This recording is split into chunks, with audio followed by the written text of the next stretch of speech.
A short while ago, I had the honor of talking with Ayaan Hirsi, who I regard as a genuine modern-day heroine and a role model for all individuals who desire to speak and embody the truth. I'll tell you a little bit about her before the discussion starts. Ali, born in 1969, is a Somali-Dutch-American author and scholar. She's received international attention as a critic of Islam and an advocate for the rights and self-determination of Muslim women, opposing honor violence, arranged marriage, from which she escaped by emigrating from Somalia, and female genital mutilation, to which she was subject as a child. She's a fellow at Stanford's Hoover Institution and Harvard's Kennedy School, a visiting scholar at the American Enterprise Institute in Washington, D.C., and a member of the Council on Foreign Relations. She founded the Ayaan Hirsi Foundation explicitly for the defense of women's rights. In 2003, Hirsi was elected to the lower house of the Dutch House of Representatives. A political crisis related to her Dutch citizenship led to her resignation and, indirectly, to the fall of the Second Balkenende cabinet in 2006. A former devout Muslim, Hirsi left the faith and became a vocal critic of Islam, particularly in its radical forms. She collaborated on a short movie with Theo van Gogh in 2004 entitled Submission. The film depicted the oppression of women under fundamentalist Islamic law, sparking controversy and threats of death. Van Gogh was in fact stabbed to death by Mohamed Bouyeri, a Moroccan-Dutch Islamic terrorist, later that year.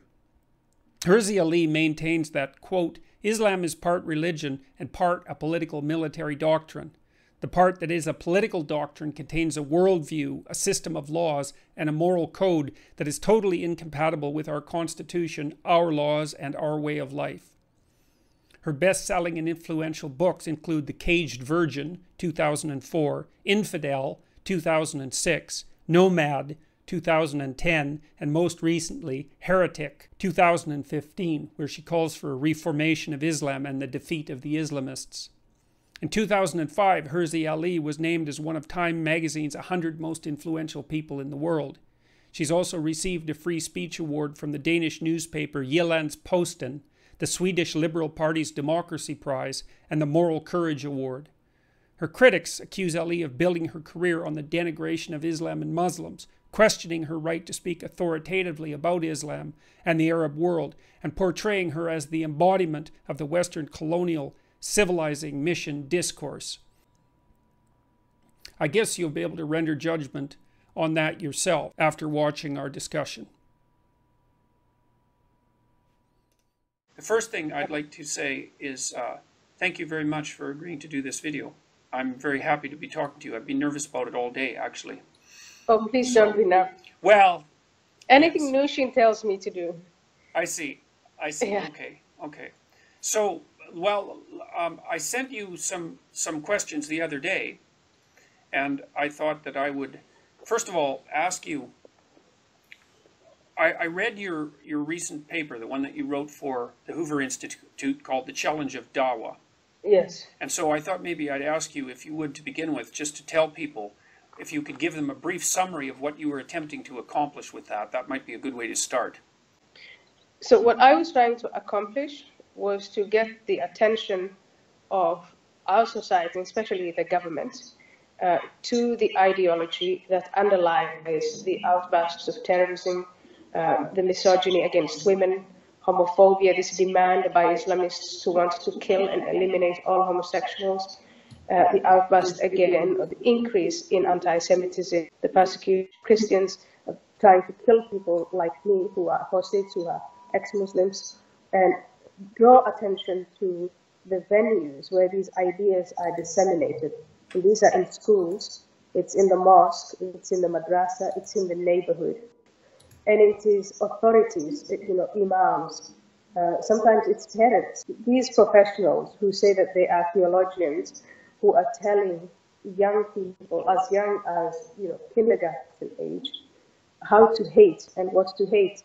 And once we understand Dawah, once we understand this commitment to get into the heads and hearts of people the ideas of radical Islam, then I think that we will be able to deal better with the terrorism and the symptoms. These are the outcomes of it. Dawah, the call to radical Islam, jihad is an extension of dawah. That's what I'd like to say. Jihad is an extension of dawah. And for me, jihad constitutes the violence, the terrorist acts, and the political violence that's intended to change a society. But we'll never be able to eliminate jihad unless we eliminate dawah. Okay, and what exactly would you say is the relationship between dawah and jihad? You're formulating it, by the sounds of it, that dawah is the precursor to jihad. And are the concepts reasonably separable? And I guess a subsidiary question of that would be, we're talking about radical Islam, but of course many of the people who are watching are going to be, it's going to be difficult for them to distinguish between moderate Islam and radical Islam. And I'm also curious about your feelings about exactly that distinction and how such a thing might be pursued. So my approach to it is there is one Islam, but there are three sets of Muslims. There's one Islam that is unreformed, and that one Islam consists of different components. It has a religious component, it has a political component, a social component, but it's all encompassing. Now, if you look at the different sets of Muslims, what you see is one set of Muslims who just adhere to the religious prescriptions, and they see being a Muslim as something private. And when they're confronted by others about, the political activists or the bad things that other Muslims do, they invoke the Quran, they invoke the Prophet Muhammad, who's the founder of Islam, by mentioning on his life in Mecca. These are the early days when he first founded this religion, and he was trying to persuade people to come to his God and leave theirs, and using only word of mouth. But then there's that other set of Muslims. I call them the Medina Muslims. They're the ones who are waging jihad. They're the ones who are engaged in dawah. They're the ones who have the objective of subduing the entire world to Islam. They're the ones who hate homosexuals, who hate women, who hate non-Muslims, and who say that it's their duty to die converting people to Islam. I call them the Medina Muslims because they invoke the Prophet Muhammad's life and example and legacy in Medina. And then there is a third group. I call them the modifiers or the reformers. These are Muslims who are standing up to the Medina Muslims, who are saying within Islam as a civilization, as a culture, as a religion, as a political philosophy, we have a theological problem, and we have to deal with that theological problem. So for me, these are the three different sets of Muslims. The problem are the Medina Muslims. They are the ones who are engaged in dawah. Now, you want to differentiate between dawah and jihad. What the Medina Muslims, the Islamists, will tell you is, well, we first start with dawah, we call you to Islam, and if you reject it, then you are an enemy of Islam. And the fact that you then use violence is your fault. You are to blame for it, because in their reasoning, which is secular, they're not going to try and convince you with good arguments on why Sharia or Islamic law is good for you, good for women, good for non-Muslims, good for gays. They're not going to try and bother doing that. They're going to tell you, this is what is in the Quran. This is what Muhammad said. I am informing you.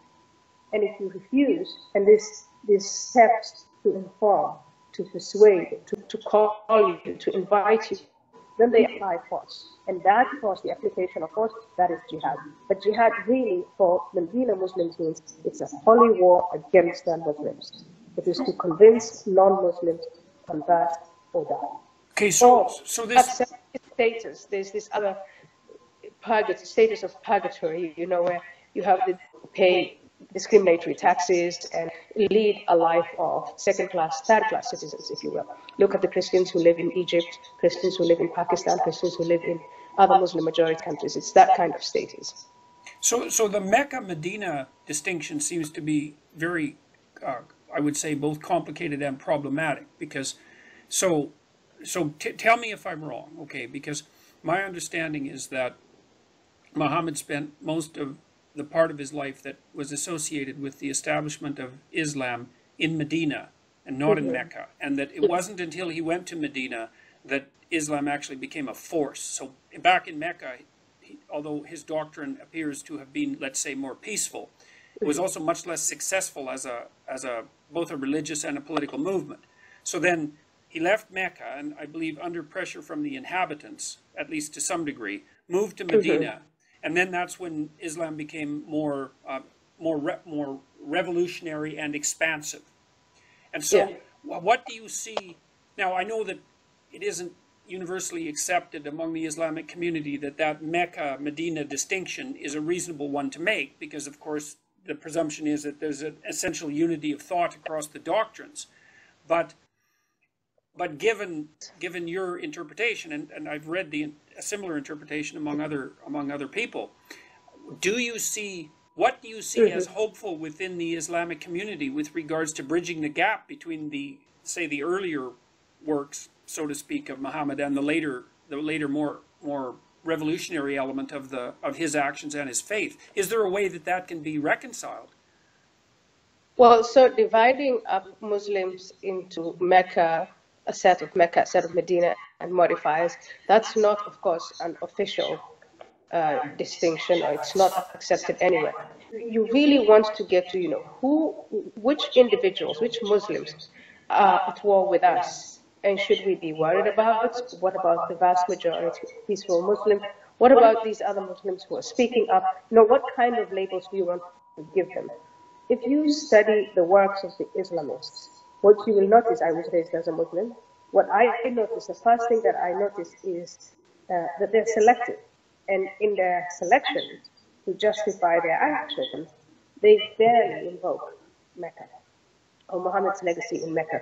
Because as a Muslim, if my sister tells me, Ayaan, you've missed the prayer, you need to get up and pray, I would invoke some verse from Mecca and say, oh, come on, my relationship with Allah is intimate and unique. It's none of your business to tell me what to do. And then she would come up with some other hadith or some other verse saying, well, but it's my duty to command right and forbid wrong. And on it goes. And this is within a Muslim family. But then the Medina Muslims, they extend this. So it did strike me, and I'm not the only one, there are other scholars like Muhammad and naïve, there are many other scholars who are Muslim, who believe that there must be a way of preserving Islam as a tradition, as a culture, as a civilization, and at the same time putting to bed these violent and human rights violating concepts within Islam.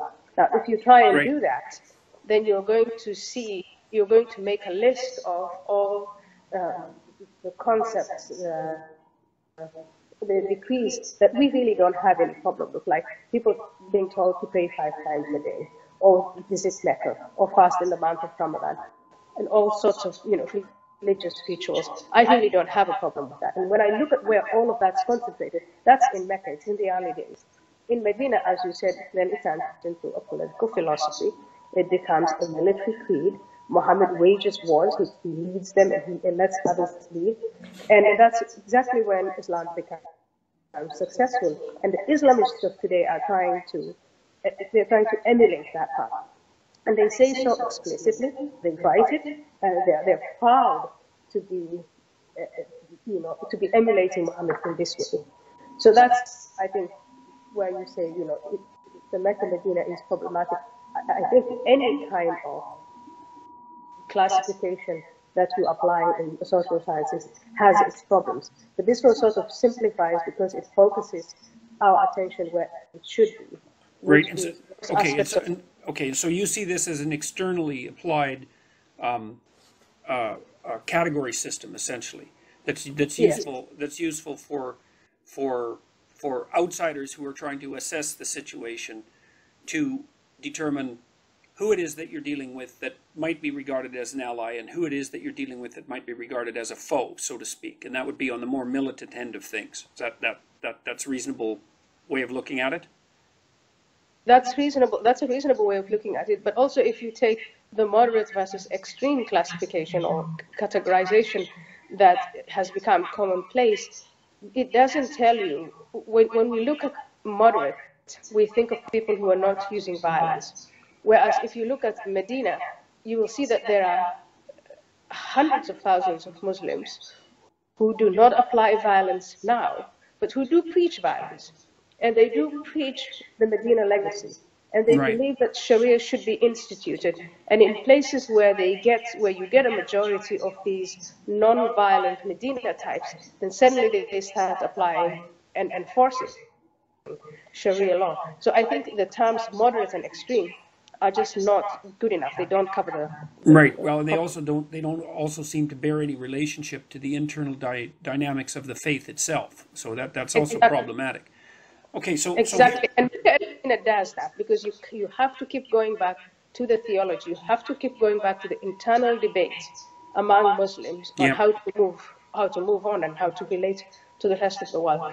So I personally think Mecca and Medina is much more useful as a tool, as an external conceptual framework for understanding the problem we face with Islam than extreme versus moderates and all the other terms that we have.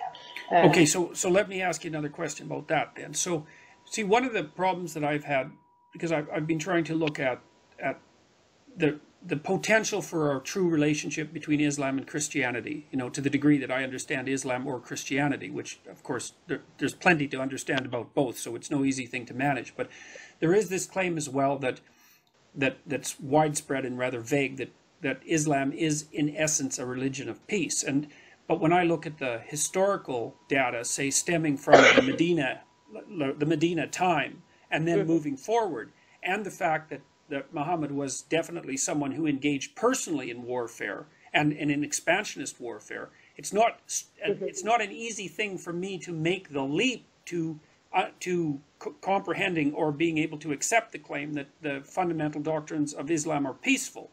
Are associated with peace, because it looks to me like there's an element of it that's quite militaristic. And I've also thought that, let's say, there's a religious element to Islam, and I mean, this is not an original thought, obviously. There's a religious element to Islam, but there's also something that's clearly more like a political movement and more like a governmental movement, and that's also complicated by the fact that there isn't any clear separation between church and state in Islamic doctrine, as far as I can tell. So when we hear claims when claims are made that Islam is essentially a religion of peace, then that doesn't seem to be the case with the Medina end of the theological discourse or the actions that emerged thereof. And then part of the problem is, how do you reconcile that with the contradictions in relationship to the earlier, as you say, Meccan doctrines? And it isn't clear to me how that can be done. So Medina Muslims see Islam as a political creed that the believers should enforce, are obligated to enforce. So number one, they argue, in this sense they write, that Muhammad in Mecca did not give the Meccans a choice. He didn't say, oh, you can have your gods and I have my God. His message was, you guys are worshipping false gods. These are idols. You live in a time of ignorance, and I have come as the last messenger to convey to you, the light and the enlightenment, and come with me. Now, what is peaceful in his actions in Mecca? It's not the message that's peaceful. It's the fact that he didn't apply force. He didn't put together a militia and attack the Meccans, which he described as polytheists and unbelievers. In Medina, he does that. As in Medina, as he wins war after war, and the numbers of Muslims increase, and these are people who come to Muslim by force, then he says, everywhere where people accept Islam, that is peaceful. So the definition of peace in Islam is only after you accept Islam. As long as you refuse to abide by Islamic law or accept to be subdued by Islam, you are at war. That's why the Medinians make this distinction between the house of Islam, peace, and the house of war. Right. And the house of war is everywhere where there are infidels, and it's the job of the Muslims in the house of peace to convert them. So it's a religion of peace insofar as its final utopian aim is the cessation of conflict, but it's the cessation of conflict in part as a consequence of conquest. And Absolutely. Okay, yeah, well, that was more or less how I understood it. So when the claim is made that it's a religion of peace, then that isn't precisely, it's a sleight of hand in some sense with regards specifically to that phrase.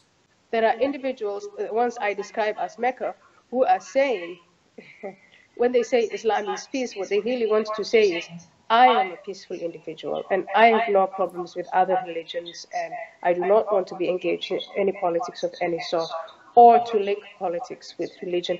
Please leave me alone. Right, right, right. And that, I would say, would be the majority of Muslims worldwide. I'm not sure you agree with that, but it seems to me that it isn't self-evidently the case that the majority of human beings are violent and warlike.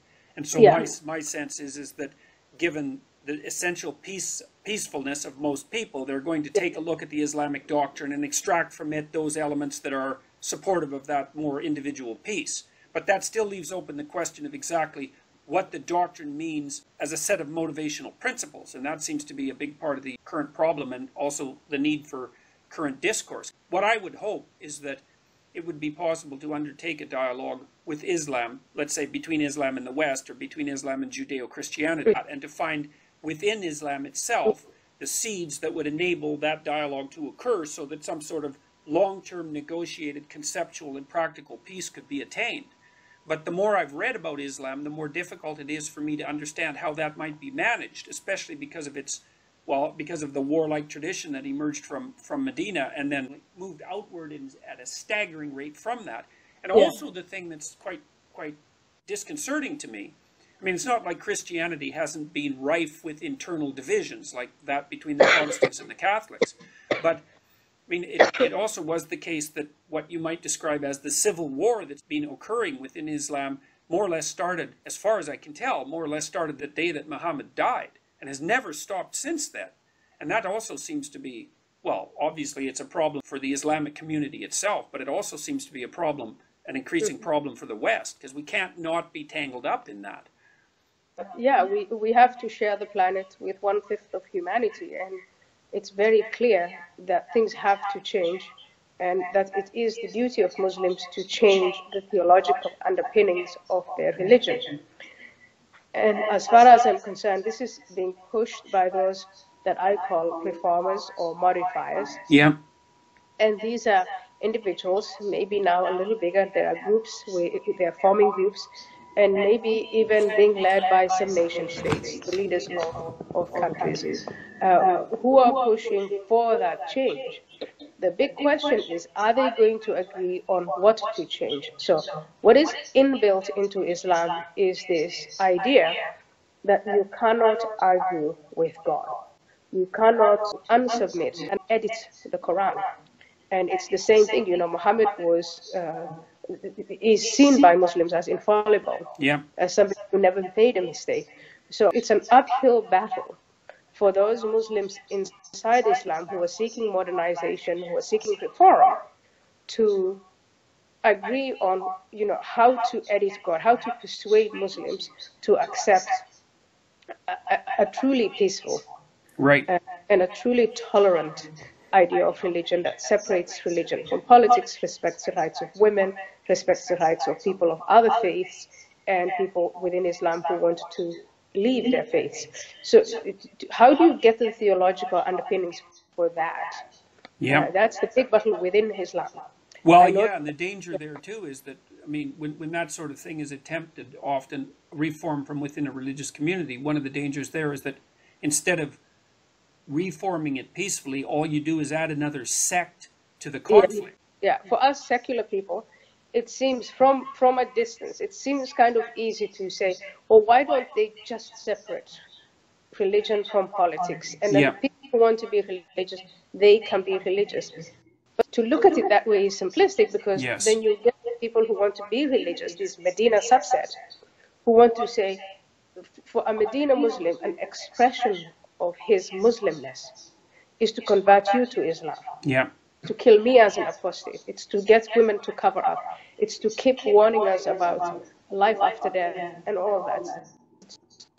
It's the thing that made me, I would say, nervous to some degree from the perspective of someone who analyzes totalitarian ideology, because the thing about totalitarian ideology is it tends to be totalitarian, right? It's all absolutely all-consuming, and that's why also when I've been assessing, because I've done a fair bit of research into comparative religion and done my best to expand my knowledge base, and I've always had a hard time with Islam in that regard, because it's difficult for me to extract out the purely religious elements and to compare them to let's say, religious sentiments that have emerged across humankind in all sorts of different times and eras, and to separate that from the political doctrine. And sometimes I'm tempted to think more that Islam, broadly and vaguely speaking, is something much more like a political movement than it is, in fact, like a religious movement. It is a political theory and it's a political movement. It started out, even in Mecca, in the early days, come to my God, it was a political message. It wasn't just a religious message. Right. Even in the early days in Mecca, it was absolutist. Islam, by its nature, is absolutist because it seeks complete and total submission of the individual to God. And in Medina, Muhammad then came around with a political blueprint for how society ought to live, the relationship between the individual and God, the relationship between men and women, the husband and wife, the relationship between parent and child, the relationship between the government, the caliph, or caliph, however you want to pronounce it, and the subjects and their duties. It has a court system, it has a military system. So from its very beginnings, Islam was more of a political theory than it was a religion as we understand religion today. Jesus Christ founded his religion within an empire. The Roman Empire existed before, and what he was talking about was all religion. Whereas Muhammad founded an empire. We forget that. Yes, right. That's a very important distinction. I mean, it really, and it might be the crucial distinction, so to speak. That's absolutely the crucial distinction. Yeah. And there was this empire, and this empire rose and declined and fell. And those who feel that they have inherited that legacy, they want to go back to the days of empire. Yeah. They want to go back to the days when, Islam was supreme. And they want to do this in the 21st century. Yes. Where they're wanting all kinds. It's not just that you can come on horseback and invade an existing empire in decline like the Byzantine or like, old Rome and some of these Indian empires that they took over, and you can just take things over. It's not like that. But they're driven, they're convinced, they have this legacy, and they're not afraid of death. And that is key. Because, and here's why I keep going back to dawah. All Muslim children learn that life on this earth is temporary, that it's transitory, and that there is something in the hereafter. And there's no point in investing in this life except in a religious sense. So for the Medina Muslims, it really becomes easy to recruit and inspire into their ranks Muslims who have already been taught that they've only got to work for the hereafter. There are a lot of problems with Islam, and I think if once we understand, of course, the basic elements of Muhammad's role, the role of the Quran, the role of the hereafter, all of these things, and what Sharia law really means. And then we get to the da'wah part. This is how do they manage to teach young people? How do they manage to teach all these thousands and millions of people? Who is subsidizing this? Countries like Saudi Arabia, Qatar, Kuwait, etc. Once we understand that, I think then it makes our job as Western governments, whatever, easier. Let's talk about the Saudis for a minute. The elephant under the Western carpet. I mean, I understand that in the aftermath of the oil crisis in the 1970s, one of the things that dictated American foreign policy was the desire to maintain stable oil production, and I can understand that, although I think it was short-sighted. I can see the logic in that. But it's very difficult for me to see that in any possible way the Saudis can be regarded as true allies of the West. And so I don't understand why we have the relationship that we do have with the Saudis, given, first of all, that we're pumping literally trillions of dollars about every decade into their economy, and then given that they practice a particularly pernicious form of I would say, viciously militant Islam, and second, or third, I guess that is that they're pumping out propaganda that pushes this Wahhabi viewpoint in massive doses everywhere in the world. I mean, I don't understand, and maybe this is also part of your perplexity with regards to Western attitudes towards the complex problem of Islam. I don't understand why the West doesn't do more to put a stop to that. And so what are your thoughts about that? How does it look to you?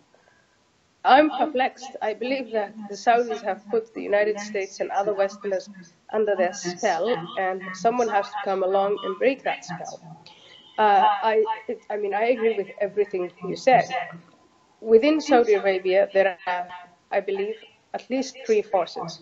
The royal family, who I believe now want to be more secular and more modern. They want to go down the path of the UAE. Then there's the clergy, incredibly powerful, maybe even more powerful than the royal family, because the clergy in Saudi Arabia, they have the power to put into people's, heads and hearts the Wahhabi doctrine. And so they're all about, in Saudi Arabia, the people who decide what's right and what's wrong morally are the clergy. Right. They are that powerful. And then you have the tribes, the various tribes who, obviously, depending on their size, can either empower the royal family or the clergy or both. There's a dynamic there that is very interesting to watch. But in that sense, Saudi Arabia has used and has indulged and accommodated the clergy, not only to establish this Wahhabi doctrine, which is pure Medina legacy. Saudi Arabia is a theocracy. Yep. It's pure Medina, not only inside the borders of Saudi Arabia, but across the entire world. Yep. And now I think we, the United States and other countries, need to demand from the Saudi royal family, because they are the ones who are the political, at least the political individuals that we deal with, and we sit across from the table, to demand and say, we need a divorce between the House of Al Saud and the House of Al Wahhab, because these clergy people are really destroying the planet. You have to think through what these people have done in South Asia, in Africa, all over the world. It's the beauty of a theocracy like Saudi Arabia to commit a part of its wealth to the spread of Islam and to the strengthening of Islam. That's pure dawah. That is through institutions, and this is their foreign policy. We probably could refer that to a soft power. That's where the soft power goes. But that, if you look at what is happening, all these terrorist activities across the world, people wanting Sharia back, all of this, Saudi Arabia is behind it, and I think it's time that we wait for that. Yeah. Okay, so let me run a theory by you. It's kind of a twofold theory. So one is that there's a paternalistic attitude in the West towards the Saudis that stems from perhaps events that were as far back as 100 years ago. And the paternalistic aspect is to underestimate them as enemies, right? Because you say, well, we could say, well, we need the oil and we're going to stabilize it, and maybe we'd rather not have chaos in Saudi Arabia, and so a known dictator is better than unknown chaos. And I mean, we saw some proof of that perhaps in what happened with Libya. But so the idea would be, there's nothing sufficiently dangerous about the Saudis to justify us destabilizing their regime, especially when we're particularly dependent on their oil. And then underneath that would be an underestimation of the danger of ideas, and also especially when ideas are combined with money. It's something like that. So because the Saudis, in some sense, I think, are fighting what you might regard as a stealth war against the West. And they're doing it by convincing upcoming generations of the rightness of their particular viewpoint. And so they're in it for the long haul, in some sense. And I think we're radically underestimating the danger of that. And they're waging an ideological war, and we're not. Yeah. They're waging an ideological war, we're not. I mean, you have to think of when the Soviet Union was around, if we hadn't done anything in response, if we had only viewed that in economic terms or in military terms. And that is our relationship with not just Saudi Arabia. There's Qatar, there's Kuwait, there's even Iran. These countries are waging an ideological war, and we are not, because here in they believe, well, it's religion, and religion is protected, and we don't talk about religion. That's one thing we believe.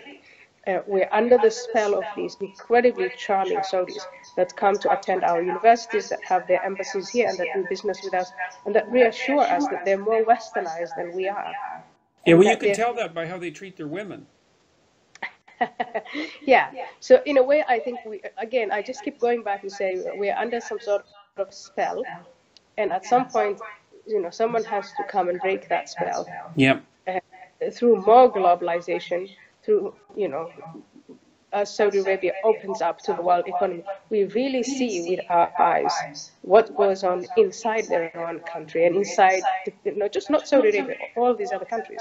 It's the American people, the Canadian people, Western people who should say no to this and demand from their governments that they engage with Saudi Arabia in a different way. Yeah. Well, one of the things I really can't figure out, maybe you could shed some light on this too, is that, of all the things that women's political movements should be doing in the West, is demanding, as far as I can tell, that the Western countries, let's say led by their male rulers, stop treating the Saudis like they're our allies. And I cannot understand why there hasn't been concerted pressure put on Western governments by women who are concerned, at least in principle, with the equality and freedom of women around the world, to stop treating the Saudis like they're our allies. And so that's another thing that perplexes me entirely. And the cynical part of me thinks that the feminists who are more or less hell-bent on the destruction of the Western patriarchy adopt the attitude that the enemy of my enemy is my friend, and so they're willing to put up with what the Saudis do. But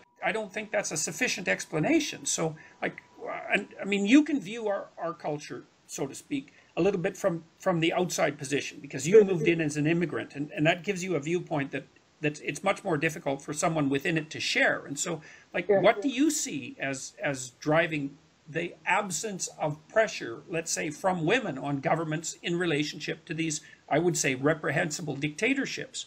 What's going on? So the feminists who are preoccupied with Western patriarchy, with the white man's patriarchy, what I see is that they have, first of all, that's all that they're focused on. They do not talk about, discuss, raise the issue of men of color and the patriarchy of men of color, of immigrants, of nations and countries, men in nations and countries outside of the West.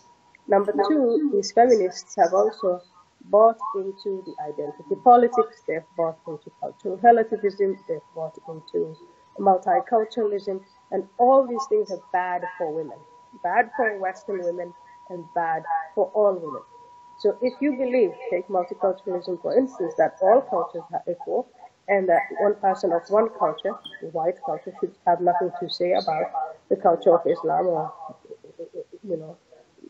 since they're all sort of equal, then they feel that they can't use their institutional power to pressure our government to address the patriarchy of the outside. Right. They believe that if Black women and Muslim women and women of color, if they want to get out of oppression, then they should organize themselves. That's what they believe. What I find ironic, though, is that sometimes when we do organize ourselves, I am organized with other ex-Muslim women to talk about the misogyny that's subjected to women in the name of Islam.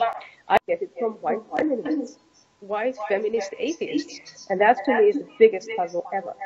I know. Well, I think that the treatment that you've received at the hand of Western feminists, to me, that's something that's just absolutely, it leaves me absolutely speechless, because, And not only me, it's all of us who are fighting. I refer only to ex-Muslims, but there are Black women who are fighting for their rights, and they all get shut down. So we were talking about your treatment at the hands, let's say, of Western feminists, and I read Infidel, I don't know, very shortly after you published it, I loved that book, man. As soon as I read that, I thought, well, Which book? I missed Infidel. That. Infidel, yeah. Yeah. I thought it was remarkable. I thought your comments on viewing Western culture from the perspective of an immigrant that was hungry for genuine education, and your comments on your experience with the efficiency of the Dutch state, say, and your sort of amazement at how well it worked. That was just, I thought that was so remarkable and clear-headed. And I thought, when I read Infidel, I thought, well, look, this woman is immediately going to be a hero to feminists everywhere, because she's removed herself from this oppressive state and moved out into the world and become a powerful figure. And what was the probability of that? It was like zero, and that you suffered as a consequence of your beliefs, and you stood up forthrightly for them. And I thought, if you wanted to find a feminist hero, that you're certainly in the running, man, for exactly that. And then to see how you've been treated is just, it just makes my jaw drop, you know, that you're especially what Brandeis did. It was Brandeis, right? Where you were offered an honorary PhD and then they revoked it. That just, that was one of the, I think that was almost as reprehensible an act of cowardice as the West's basic abandonment of Salman Rushdie after the fatwa was put on his head, and about equally dangerous. So it was multicultural. I mean, my message, my life story, who I am, it's a defiance of the prevalent trends of today. It's against relativism. I believe that Western values are superior to Islamic law and Islamic values. Now, to say that is to blaspheme in the temples of multiculturalism today. Right. And so I think I wrong-footed a lot of people because it wasn't about what they think should happen for victims of misogyny. I think it's all about the dissonance that my words and my life and my beliefs, the kind of dissonance they put these women in. Because if you're going around saying, well, it's horrible to be an American woman and the misogyny in America is worse than that in Afghanistan, and I come around and I say, no, it's not. Right. And I'm sort of interfering with their worldview. The claim that you're making there is something like this, and it's a really vicious claim in a sense, and it's something like the Western feminists who are possessed by postmodernism and cultural relativism are willing to sacrifice the freedom and equality of third world women in places like Saudi Arabia to maintain the sanctity of their multicultural notion, because that justifies their attack on Western patriarchy. So they're willing to use. Okay, so that's an absolutely to immigration. There are so many immigrant men who are coming from these societies that, as men, they are not used to the equality of women, and they attack women inside the West. First of all, their own women, child marriages, female genital mutilation, honor killings. But now we have these rapes and sexual harassment of non-Muslim women. And these women keep on arguing for more immigration, and they won't hear anything negative about some of the negative impacts of immigration. I don't consider them feminists anymore. I think that they're so much more committed to preserving their worldview, their postmodernist worldview, than they are to the rights of women. And I think that's what it looks like. I mean, I think like that's how it looks to me, is like the situation with Saudi Arabia is the test case. It's like, so you might say, are the postmodern feminist types, or the ones who present themselves as that, are they more concerned with the rights of women, or are they more concerned with bringing down the so-called tyranny of the West? And the answer is they're more concerned with the latter than they are with the former, because when you put them head to head, they'll dispense with the rights of women across the world, as long as they can maintain their moral justification for their radical beliefs. And I do think that is why they go after you, because you're exactly the reprehensible exemplar of what it is that they're attempting to deny, I would say. And I think that does show their true motivations. Absolutely. And Jordan, we're out of time. I'm getting a lot of signals here that I should hang up. But I really enjoyed talking to you, and I hope that in some way I've contributed to the message that you want to get out there. Well, I'll stop with this. I'll give 30 seconds. I'll just tell you what I'm doing with this. I mean, I have arranged with a group of moderate Muslims in Canada, and some in the US as well, to start a series of dialogues like the one that we had today, because this is a really viciously important problem.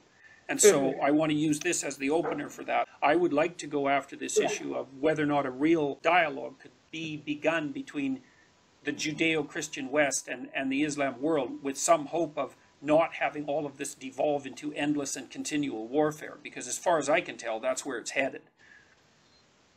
Yes, that's where it's headed, yeah. Well, I hope we get a chance to talk again. Thank you. So do I. Okay. Thank you, Jordan. Thank you very much. Yeah. Bye-bye. Bye-bye.